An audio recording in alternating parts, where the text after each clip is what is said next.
Today, I'm talking about suspension strap or gymnastics rings rollouts, or as I like to call them, stretch outs for your abs and your anterior chain. This is a fantastic exercise because it requires the abdominals and the anterior chain to actually support you, which is one of the key elements to core strength, is to support you. But when you're training things vertically, it can be kind of hard for the mental transition to happen. Very easy, simple exercise to start too. All you do is you put the handles about knee height or so, and the lower you go, the harder it is, and laying all of your weight onto your hands. So if the straps were to suddenly just disappear, you'd fall on your face. Then you just stretch yourself out. But the devil's in the details. The stretching out is done more from your abdominals and core, not necessarily your arms. Now, if you just stretch out only with your arms, this is going to be more effective. You are using a harder plank.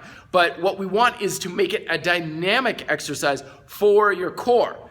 It's not about keeping your spine and everything locked in place and then you stretch out using your shoulders. This is about literally extend your spine as much as you can. Arch your back. It's similar to the cat-cow exercise in yoga. And the trick is to keep your abdominals contracted through the range of motion. A lot of times people will do this and the abs will just shut right off. And so they'll feel it in their lower back. You'll feel like they're going to collapse and so on.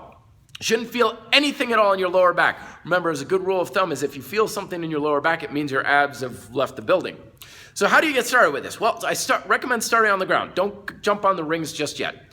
Start off with just a simple abdominal or spinal extension and then flexion exercise back and forth. Remember, your abs are controlling this, but you want also your anterior chain, your hips, your quads, and everything else on the front side of your body turned on.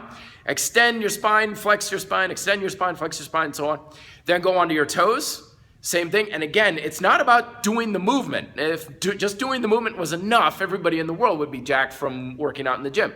But it's the muscle tension activation of the movement, in the movement, that you're putting into it that matters most. So keeping your abs locked up and super tight throughout this as they are stretching and then crunching together is key. From there, go on to your suspension trainer of choice and then drive the hips down and back. One of the things is, that's great about this, a lot of people say, well, it's just like ab wheels. No, this is way better than ab wheels, even though I like ab wheels too, because you can adjust the resistance on the fly. If you move forward, it gets easier. If you move yourself backwards, it gets harder, whereas ab wheels are much more just kind of static level of resistance.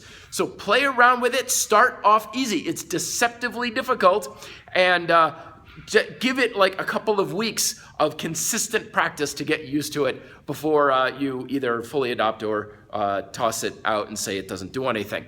Let me know if you have questions below. Like, share, and subscribe if this helped you out. Till then, be fit, live free.